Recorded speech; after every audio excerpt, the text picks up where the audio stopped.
I don't know if this was meant to be the whole topic. We had something that we were specifically going to ask. Well, that's the downside of it, probably having a podcast with a lunatic. I only want to talk about subject. That's great when you want to talk about but let's get back to apply for hire. Thank you for supporting our channel. Thank you for supporting Wizan. Please like, subscribe, comment, and hit the notification bell for any future videos. Do they have any kind of thing like HGV? I was HGV driver as well. Do they have anything like a tag of bus drivers? I don't know. Do they have anything like hours? They have to keep hours or anything? That's why they're not supposed to have another driving job. But of course, we do know from experience that. But look, TfL, there's lots of bus drivers on the Uber network or platform, whatever, with the terminology. But the reality is that the audience that are listening to this podcast are going to be people on the knowledge or people interested in knowledge. So I touched on it earlier about doing knowledge. And I'm not going to be here in turn and say, look, I'll tell you the truth, you earn a good living as a taxi driver. You earn a bloody good living, right? You're never going to be rich, but you're never going to be poor.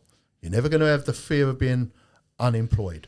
We are the gold standard. We earn a good living. We don't have to rip the public off. We're better than that. And I believe, if you want to work the apps as a work tool, then by all means, that's your choice. That's your conscience. You look at yourself. But if you're going to use the apps to rip the public off, the only people that's going to suffer long term is our brand and our reputation. And when it does come to doing away with the two-tier, and this is factual because Wales have already talking about doing away with the two-tier and having one tier. Welsh Green Paper that was recently released said that majority of the licensing authorities in Wales were in favour of not having a distinction between taxis and private hire. So don't scream. If you rip the public off, they're not going to come leaping to your defence. Now, we all know when it's busy and people can't get taxis. Right? People want to give you a tip because they're really grateful, then that's their choice. But I think that we are better than that. That you're going towards an area because you're getting encouraged because you've got the meter plus 15 quid or meter plus 20 quid. Honestly, I think you should look yourself in the mirror and be a little bit ashamed of yourself. Because my set of morals could not allow me to do that. And I'll say to everyone who's on the knowledge or is thinking of it, you don't have to do that to earn a good living. You put your hours in, you work. This is a great job. Don't have to work, don't have to resort to things like that. Get yourself on that knowledge, get your head down, don't listen to the doom and gloom merchants. Ask the relevant people the right questions, you've got not sure of anything, and see it through, and you'll never, ever regret it. So I was going to ask Trevor about UTAG, and that really is, I've had a few people say to me that it seems quiet. We obviously with court cases finishing and everything else. Is it worth still being involved? Should I be rejoining and paying into it? Should I encourage others? Is it... Well, I would say, I've got a vested interest in that, but I would say absolutely you should. Because UTAG is a broad church. It's made up of everybody from different organisations and people who are not in any organisation. But it's always defended the taxi trade's interest. Other people have claimed credit for the Part 8 and the VAT. It was actually UTAG, because UTAG were the ones who were served, and we defended the taxi trade's interest at that Part 8 hearing, and what come out of that is that private hire have to pay VAT. Other people have took the credit for it. We're not looking. It's not about who took credit for it, Trevor. Who? Well, James Farrow, and he was an interested party, and the UPHD. As if they've done that. It was us who was served on behalf of the London taxi trade. And if you look, UTAG. And this needs to be said, we were successful. We won Bishopsgate. We won it well. We won it on 7 points. But on the appeal, I would say we didn't have a fair hearing. And that's those who watched the appeal would contest that is true. But one of the things that TfL said, or their very highly paid QC at the time, because they didn't turn up with no win, no fee. They went with one of the most expensive QCs you can possibly get. What they said was that this is temporary. This is Bishopsgate because of COVID emergency. Well, now we all know that it's become permanent. Surprise, surprise. Just like UTAG said it would be. But the appetite from the taxi trade wasn't there, because once again, see, we can only spend and fight if the drivers are prepared.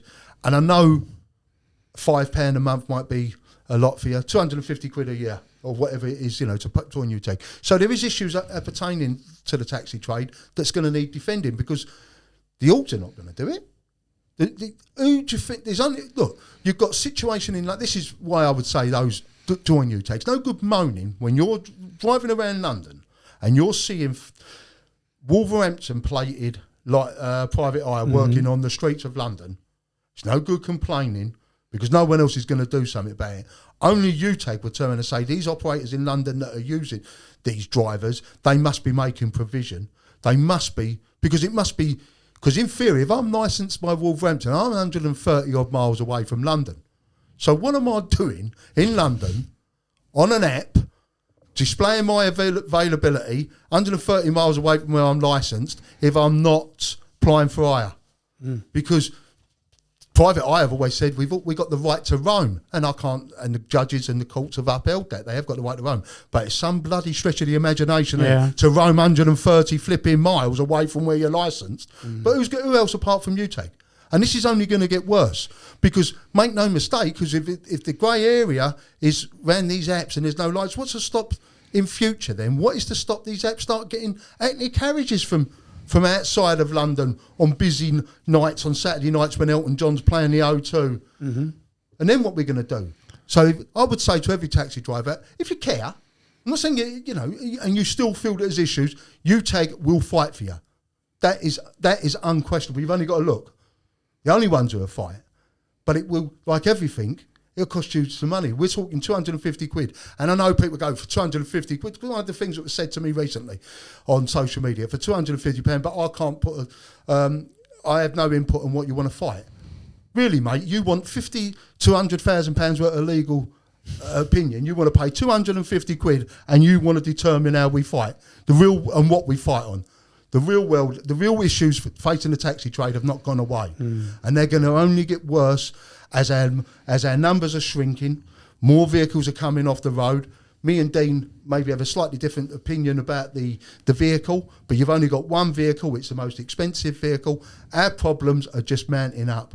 And if history says, recent history, only people who will fight is UTAG, but like everything, it comes to money. So I say to the drivers, if you're surging and you're getting that 17 or 20 odd pound or tech charge, you know, you give that to UTAG, why not then? To fight for your trade. £250 a year. It's not whether can I afford UTAG. The question you should be asking yourself is, can I afford not to be in UTAG? Well done. Yeah. And you touched there just on the LEVC, which you said you had a different point. The new electric one, any news on the new electric one inside information? I asked about, is there going to be another model, not at this present time was what I was told, not even on the horizon. That's what I was told. Oh, I thought the rumour mill was saying there is a new one coming. Yeah, but not for taxis at the moment. It's not for our. It's on a different platform. All that technological. At the moment, there isn't. That's what I've been told. Yeah. But of course, I would argue I'd want a range, because if you could get something that's got a 200-mile range, it's a fantastic thing, isn't it? Because I did see 435. There was two versions. I mean, it could be Fantasyland. I'd say there was two versions. One of us 200 and something. One for I wonder what you're going to pay for the other bit. Another thing I see was an interesting thing. If you've got a LEVC TXE now, would there be a way they could upgrade that, whip the engine out, change the battery, put on? And we've got an engine. No, TXE, of course. It's got a donkey engine, yeah. What are you driving? It's got a donkey engine. That thing that rattles like a bag of wasps. That one. Could they then upgrade the battery when the new battery comes out and make it all electric and get a longer lifespan? Could do, and I wonder how much they'd want for the battery. And if you was a motor manufacturer, would you like to turn and say, I'll tell you what, I'm selling you that new battery for £10,000, and I don't want to sell you a brand new one, 120,000. I think that, you know, we've got to be realistic there, what they're going to do. And with the new, look, I asked the question a number of weeks ago because I'd seen the rumour mill about the next generation of the TXE, and everyone sort of like, basically, what you're talking about, there's no next, it's not on the horizon at all at the moment, because, but they are coming down. I still think, I know they're a lot of money, and they are coming down. You can buy second-hand ones now, but they're 5 years old for £40,000. But of course, 5 years, no one yet, because it's uncharted territory. No one knows how long these batteries are going to go on for. No one knows what exactly is maximum mileage you're going to get out of them. But we, in the UCG, we have a view that and our members voted on this, we want to retain the turning circle and all our conditions of fitness. We do not want to be a blurring occurring with the vehicle that allows us to drive the same, or the private eye to drive the same vehicles as us. We don't want that. It's our identity, it's our brand, and once again, I've really grateful for you giving me the opportunity to voice my opinion. I love listening to you. Thank you very much. Yeah, it's been really good. The blurring occurring is great. It just occurred to me though, not a blurring occurring, but occurring. What's to stop private eye just buying the LEVC motor and driving around in that? Because it's illegal. Is it? Because it's what is the LEVC? It's identified as a taxi. But no, if I don't plate it as a vehicle. No, but they would be using it to transport people for iron removal from A to B, and you cannot do that. In the 98 Act, a private eye cannot do anything that could be identified as a taxi. Are you personating a taxi? So identified as a taxi, Yeah. the LEVC, even though it can be bought as a private vehicle, everyone goes to London taxi. So you can't be. And there's a little history lesson for those of you who find this sort of thing fascinating. But of course, London's got an history here of shooting itself in the foot. So push for, we want competition, so we'll have the veto. And then the blurring occurring. Well, the veto, but the problem is, they could never get that steering right, could they? So whoever's got, so now let's get away with the turning circle. But no, once London, because London is the home of the Hackney carriage, once London licensed the veto as a taxi, as a London taxi, other licensing authorities could not refuse that to be licensed as a taxi. And Manchester was most aggrieved because they didn't think it should have been licensed as a taxi. So what they had to do is and they did do it, they said private eye can buy it, but they can't buy it in black. So they can buy it in white or whatever the colour. And that stopped them buying it. In London, when we keep, and it is us, we want more choice, but we don't do anything, like I said, we don't do anything to protect our own. We don't turn and say, but make sure these vehicles, private eye can't buy them, or if they can buy them, they can only have them in white. Yeah. We just go, no, free fall, because everyone sees it, ding, ding, ding, I'm going to save myself. Well, I don't know how much the turning circle is, but let's just say it's £20,000 over 5 years. Right, you do the maths. Is that worth selling your brand for five? It's not. No. For me, and for the members. And my members were categorically, the vast majority of the UCG membership, I think it's something in the region of 92 to 94% was no. And you can't get more democratic in it. You can criticise the UCG. So when we told TfL we do not want the turning circle removed, I'm speaking, our members have made their. It's no good just speaking to a couple of your mates, because as you say to them, sometimes you speak to people like you, Trevor, and they say, yes, blind for eye. You want someone to say it's not. So, but the members have said, no, we don't want that. And that is democracy. See, one member, one vote. There you go. Thank you, Trevor, for coming. Thank you, David, for... Thank you, Dave.